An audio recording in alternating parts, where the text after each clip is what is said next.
इस वीडियो में मैं आप लोगों के साथ कुछ best tax savings mutual fund यानी ईएलएसएस म्यूचुअल फंड के बारे में डिस्कस करूंगा और उसके साथ साथ आप लोगों को क्या स्ट्रेटेजी रहना चाहिए टैक्स सेविंग्स म्यूचुअल फंड में निवेश करने का वो भी मैं बताऊंगा आप लोगों को। तो पहला जो फंड है वो है myria asset tax savings fund यानी मीरिया एसेट ईएलएसएस फंड। उसमें आप निवेश कर सकते हैं। फंड ने बहुत ही अच्छा परफॉर्म कर रहा है रिसेंटली। ये फंड आप जो देख रहे हैं डायरेक्ट प्लान, इसमें जो एक साल का रिटर्न निकल के आया है वो 21% से भी ज्यादा रिटर्न निकल के आया है और 3 साल में ये जो फंड ने परफॉर्म किया है 12% से भी ज्यादा एनुअलाइज्ड रिटर्न आप लोगों को ये निकाल के दे रहा है। जो भी फंड मैं इस वीडियो में आगे जाके कवर करने वाला हूं उसका कंपैरेटिवली में ये जो फंड है थोड़ा सा यंग बोल सकते हैं number of in terms of number of years. तो उस हिसाब से 5 साल या 7 साल का डेटा तो नहीं है, लेकिन ये 3-4 साल जो ये अभी फंड ऑपरेशन में है उसमें ये लोग बहुत अच्छा खासा रिस्क एडजस्टेड रिटर्न अच्छा दे रहा है। इसके साथ साथ इसका जो फंड मैनेजर है वो नीलेश सुराना जी है, जो एक म्यूचुअल फंड इंडस्ट्री में जाना पहचाना नाम है। ये सेम फंड मैनेजर है जो आपका myria asset emerging blue chip fund जो एक बहुत ही अच्छा परफॉर्मिंग फंड है उसको वो भी मैनेज करते हैं। तो फंड मैनेजर और फंड को लेके आपको परेशानी होने का जरूरत नहीं है, बहुत ही अच्छा फंड है। इसके साथ साथ अगर आप इसका एयूएम साइज देखेंगे, फंड का साइज 5000 करोड़ के आसपास है, जो अच्छा खासा एक स्वीट स्पॉट में है। ठीक है, बहुत ज्यादा बड़ा भी नहीं, बहुत ज्यादा छोटा भी नहीं। इसके साथ साथ एक्सपेंस रेशियो 0.3% आसपास है, बहुत अच्छा है।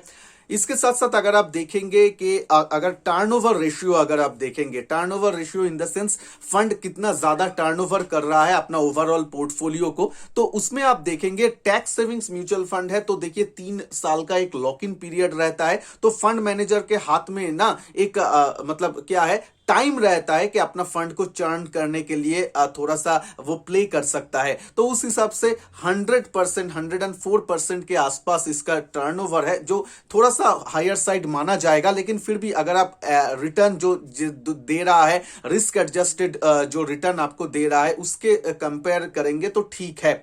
लेकिन 104 थोड़ा सा हायर साइड में है, ये आपको मैं बोलना चाहता हूं। लेकिन अगर आप देखेंगे ओवरऑल परफॉर्मेंस उस हिसाब से ठीक है। इसके साथ साथ अगर आप इसका पोर्टफोलियो में आ जाएंगे तो आप देख सकते हैं दिग्गज, भारत का जो दिग्गज कंपनीज है वो इसका पोर्टफोलियो में है, जैसे कि आप HDFC bank, ICICI bank, Reliance, ITC, Hindustan Unilever, ये सब दिग्गज फंड ये स्टॉक्स ये लेके बैठा है। म्यूचुअल फंड का पोर्टफोलियो जो एलोकेशन है वो आपका स्क्रीन में आ जाएगा, वो आप देख सकते हैं डिटेल्स वीडियो को पॉज करके। इसके साथ साथ जो एलोकेशन है, एसेट एलोकेशन ये लोगों ने जो किया है लार्ज कैप, मिड कैप और स्मॉल कैप में, वो मैं आपको बता देता हूं। देखिए फंड का जो लार्ज कैप स्टॉक्स में एलोकेशन है वो लगभग 70% के आसपास है। उसके बाद मिड कैप में 22% के आसपास है और स्मॉल कैप में 8%, 8 to 9% के आसपास है। तो इससे आप एक धारणा ले सकते हैं तो अक्रॉस द कैप वो निवेश करते हैं। मिड कैप में भी, मिड कैप और स्मॉल कैप को मिला के अगर देखेंगे तो लगभग 30% के आसपास इसका एलोकेशन है। तो 70-30 रेशियो लेके चल रहा है, तो बहुत ही अच्छा है ये, मतलब ठीक है, एक आइडियल पोर्टफोलियो का जो एलोकेशन होना चाहिए वैसे ही है, तो ठीक है। और ये लोग ज्यादा से ज्यादा इक्विटी में निवेशित है, डेप्ट या कैश में ज्यादा नहीं बैठते हैं, क्योंकि ये लॉन्ग टर्म आपका लॉक इन पीरियड भी रहता है, तो रिडेम्पशन का उतना ज्यादा प्रेशर तो नहीं आता है। एक बार एक इन्वेस्टर आया तो वो 3 साल के लिए तो रहेगा ही वो मनी। तो इसीलिए फंड अच्छा परफॉर्म कर रहा है। मैं एक बात बोलना चाहता हूं, देखिए इसमें जो अदर पैरामीटर्स है, जैसे कि आपका शार्प रेशियो बोलिए, बीटा बोलिए, वो मैं ऑलरेडी कंपेयर कर चुका हूं। वो स्केल में वो कंपेयर करके ही मैं आप लोगों के लिए ये जो चुनिंदा फंड लाया हूं पिक करके, वो ये सब पैरामीटर्स को देख के, वो पैरामीटर्स को एनालिसिस करके ही मैं लाया हूं। तो वो पैरामीटर्स को मैं अलग से आप लोगों को वीडियो में डिस्कस नहीं करूंगा, नहीं तो वीडियो बहुत बड़ा हो जाएगा। तो देखिए इस फंड में आप 500 रुपए से भी स्टार्ट कर सकते हैं, 500 रुपए का आप एसआईपी कर सकते हैं, 500 रुपीज का आप लमसम भी स्टार्ट कर सकते हैं। तो मिनिमम इन्वेस्टमेंट 500 रुपीज है, तो आप आराम से स्टार्ट कर सकते हैं। इसके बाद मैं सेकंड फंड में आ जाता हूं। उससे पहले जो लोग भी चैनल में नए हैं, चैनल को प्लीज सब्सक्राइब करके रखिएगा, ताकि मैं जब भी न्यू वीडियो अपलोड करूं वो आपके पास पहुंच जाएगा। बेल आइकन को भी प्रेस करके रखिएगा। उसके साथ साथ आप जानते हैं इन्वेस्टमेंट इन्वेस्टमेंट आप जितना भी कीजिए, हेल्थ इज वेल्थ। तो हेल्थ के बारे में आप लोगों को थोड़ा सा जागरूक होना है, और उसके लिए आप जानते हैं अभी डे टू डे इन्वायरमेंट में अभी विंटर सीजन भी चल रहा है, तो एयर पोल्यूशन एक जो है एक डिमांडिंग सिचुएशन है। एयर पोल्यूशन के चलते बहुत सारा हम लोगों का परेशानी भी होता है, हेल्थ हैजर्ड्स होता है। तो उसके लिए मैं देखिए खुद भी एक एयर प्यूरिफायर यूज करता हूं अपना घर में। तो मैं चाहता था कि एक थोड़ा सा रिव्यू किया जाए हेल्थ प्यूरिफायर्स के बारे में, थोड़ा सा कौन सा बेस्ट टॉप 3 या टॉप 4 मॉडल्स जो चल रहा है, तो उसके ऊपर एक डिटेल्ड आर्टिकल, मेरे ब्लॉग्स बोल सकते हैं, आर्टिकल बोल सकते हैं, वो मेरा वेबसाइट में है www.sanjaytalks.com में, वो आप देख सकते हैं। लिंक में डिस्क्रिप्शन बॉक्स में भी दे दूंगा, आप जरूर उसको विजिट कीजिएगा। क्योंकि देखिए आप जितना भी पैसा बचाएंगे म्यूचुअल फंड या ये सब में, अगर आपका हेल्थ के ऊपर पैसा खर्चा हो गया तो आपका सेविंग्स का कुछ मायना नहीं रहता है। तो प्लीज इसके बारे में ध्यान दीजिएगा। तो चलिए सेकंड फंड में आ जाते हैं। सेकंड फंड है आपका बीओआई एक्सा म्यूचुअल फंड के अंतर्गत, जो बीओआई एक्सा म्यूचुअल फंड का ईएलएस यानी टैक्स सेवर फंड है, वो वाला फंड आप देख सकते हैं। इस फंड के बारे में बोलने के पहले मैं एक बोलना चाहता हूं कि देखिए ये फंड थोड़ा सा नया है, फंड हाउस भी थोड़ा सा नया है कंपैरेटिवली। मैं बोल रहा हूं जो एचडीएफसी, आईसीआईसीआई जो ओल्ड प्लेयर्स है उसके चलते ये थोड़ा सा नया फंड हाउस है। उसके साथ साथ आप देख सकते हैं इसमें जो इस पर्टिकुलर इस फंड का जो साइज है वो बहुत कम है, लगभग 350-400 करोड़ के आसपास एयूएम साइज है ये टैक्स सेविंग्स फंड का। तो कंपैरेटिवली कम, थोड़ा सा स्मॉल फंड है। उसके साथ साथ आप देख सकेंगे अगर स्मॉल फंड है तो उसका एक्सपेंस रेशियो ज्यादा रहता है। एक्सपेंस रेशियो ज्यादा मतलब अगर आप इस प्लान का डायरेक्ट प्लान को देखेंगे तो लगभग आपका 1.5% के आसपास आप देखेंगे कि एक्सपेंस रेशियो है, जो हायर साइड में है क्योंकि फंड साइज कम है, इसीलिए आपका एक्सपेंस रेशियो परसेंटेज टर्म्स में ज्यादा रहता है। लेकिन ये फंड चूज किया क्योंकि देखिए ये रिस्क एडजस्टेड रिटर्न आपको अच्छा दे रहा है, पोर्टफोलियो एलोकेशन अच्छा है। तो आप लोग अगर ये थोड़ा सा रिस्की प्ले करना चाहते हैं तो आप इस फंड में जा सकते हैं। मैं कौन सा कैटेगरी के लोगों को ये फंड लेना है वो भी मैं बता दे रहा हूं। देखिए अगर आप थोड़ा सा रिस्की प्ले में कंफर्टेबल रहता है तो ही आप इस फंड में जाइए, नहीं तो मीडिया एसेट में रहिए। ये फंड जो आपको रिटर्न निकल के दिया है उसके बारे में मैं थोड़ा सा बात कर लेता हूं। देखिए आपका अगर 7 इयर्स का जो आपका एनुअलाइज्ड रिटर्न आप देखेंगे, जो लॉन्ग टर्म के लिए हम ज्यादातर देखते हैं, वो देखेंगे 17% से ऊपर है। तो 7 इयर्स में आप 17% से ऊपर एनुअलाइज्ड रिटर्न ये दे रहा है, 17.8%, तो ये बहुत ही अच्छा दे रहा है। अगर आप 5 साल का भी परफॉर्मेंस देखेंगे वो भी बहुत अच्छा है, 16% के आसपास आपका रिटर्न निकल के दे रहा है। लास्ट 1 ईयर में तो वो बहुत अच्छा परफॉर्म किया। लास्ट 1 ईयर में मार्केट भी भागा था तो ठीक है, उसके हिसाब से तो ठीक है, जो सेकंड हाफ से जो रैली चालू हुआ। लेकिन आप देख सकते हैं लॉन्ग टर्म का रिटर्न अगर देखेंगे 5 साल 7 साल में, वो अच्छा रिटर्न निकल के आपको दे रहा है। 3 इयर्स में भी जो लॉक इन पीरियड रहता है, 3 इयर्स मैंडेटरी, उसमें भी वो 10% के ऊपर ही रिटर्न निकाल के आपको दिया है। तो अपना कैटेगरी में ये फंड अच्छा परफॉर्म कर रहा है, आप लोग कंसीडर जरूर कर सकते हैं। लेकिन वही मैं बोल रहा हूं, जो लोग थोड़ा सा ज्यादा रिस्क लेना चाहते हैं वो लोग ये ले सकते हैं।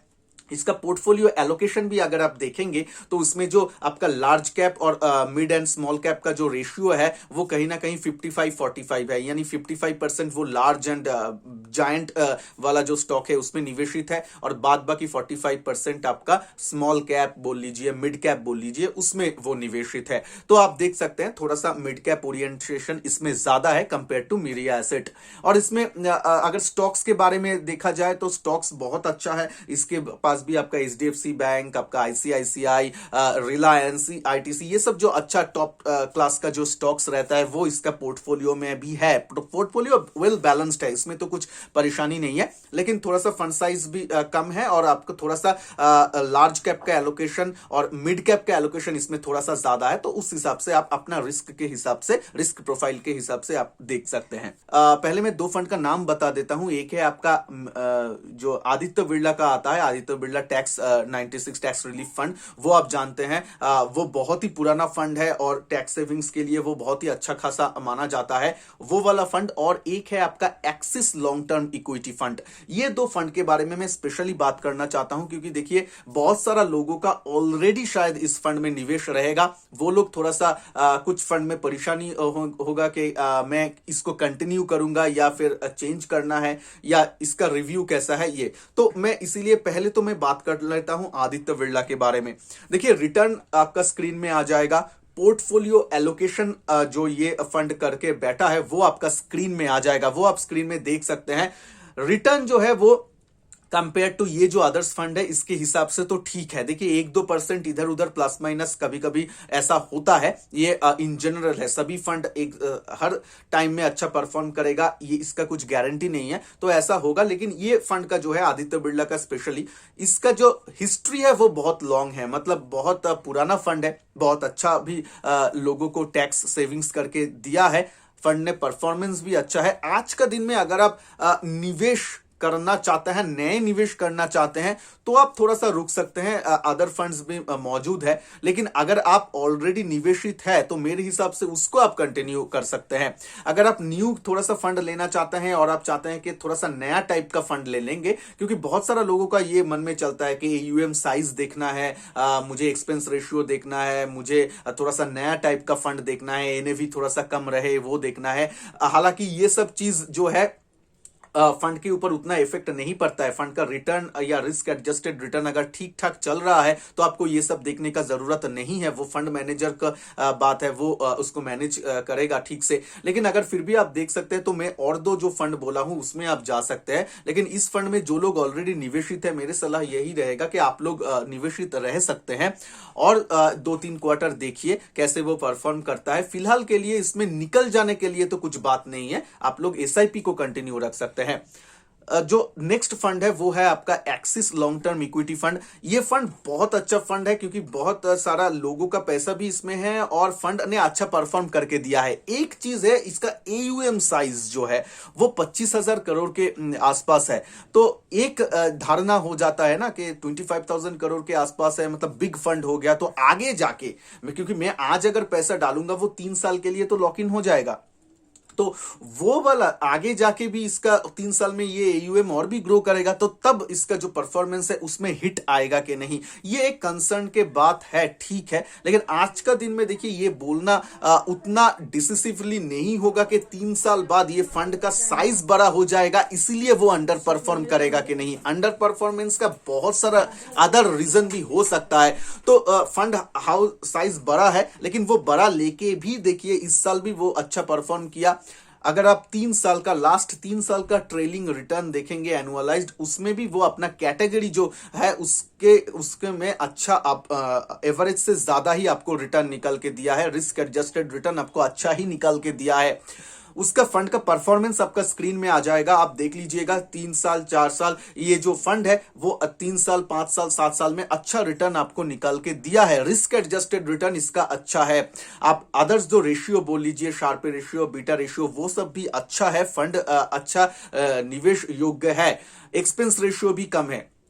फंड का अगर पोर्टफोलियो देखेंगे जो आपका स्क्रीन में आ जाएगा, आप देखेंगे दिग्गज जो स्टॉक्स है, एचडीएफसी बोल लीजिए, रिलायंस बोल लीजिए, ये सब इसका पोर्टफोलियो में है, तो बहुत अच्छा फंड है। लेकिन प्रॉब्लम इसके साथ यही है कि एयूएम साइज थोड़ा सा बढ़ गया है। तो अगर आप जो लोग एयूएम साइज के साथ कंफर्टेबल है आप लोग आराम से जा सकते हैं, कुछ प्रॉब्लम नहीं है। लेकिन कुछ लोग अगर एयूएम साइज के साथ नहीं जाना चाहते हैं, नहीं मैं कंफर्टेबल उतना नहीं हूं, तो मैं उसके लिए फोर्स नहीं करने वाला हूं कि आप इसको ले लीजिए, अच्छा फंड है इसीलिए, तो आप लोग इसको स्किप कर सकते हैं। मतलब आप लोग जो मैं पहले जो फंड बताया हूं, मीरिया एसेट या आपका रिस्क के हिसाब से बीओआई एक्सा, उसको आप देख सकते हैं। तो फंड साइज में बोल रहे हैं, फंड साइज आपका आदित्य बिरला का भी 12,000 करोड़ के आसपास है। तो सबसे ज्यादा जो अभी एयूएम साइज है वो आपका एक्सिस लॉन्ग टर्म है। तो ये जो मैं 4 फंड आप लोगों को बोला, आपके हिसाब से आप कोई भी 2 फंड में पैसे को डिवाइड करके रख सकते हैं। मान लीजिए आप 1 लाख रुपए तक एटीसी के अंतर्गत टैक्स में निवेश करना चाहते चाहते हैं तो आप 50,000 एक साल में आप वहां पे निवेश कर सकते हैं। 2 फंड ले लीजिए, कोई भी 2 फंड आपके हिसाब से, और उसमें आप पैसे को डिवाइड करके निवेश कीजिएगा। मेरे हिसाब से एसआईपी करना बेटर है। मेरे चैनल में भी बेस्ट म्यूचुअल फंड्स के बारे में वीडियो है, मैं चैनल लिंक उसका डिस्क्रिप्शन बॉक्स आई बटन में दे दूंगा, आप उसको जरूर देख सकते हैं। और आप लोगों का मन में जो भी क्वेश्चन है नीचे कमेंट बॉक्स में कमेंट कर सकते हैं, वो मैं जरूर आंसर दूंगा। और मैं आप लोग प्लीज मेरा वेबसाइट जो है www.sanjaytalks.com उसमें विजिट कीजिएगा और आप लोग आर्टिकल को जरूर चेकआउट कीजिएगा। वहां पे बहुत सारा 2-3 आर्टिकल भी मैं लिखा हूं और ज्यादा कंटिन्यू आएगा उसमें, जरूर आप वो वेबसाइट को चेकआउट कर सकते हैं। तो चलिए मिलते हैं नेक्स्ट वीडियो में, तब तक के लिए खुश रहिए, अच्छे रहिए। जय हिंद, वंदे मातरम।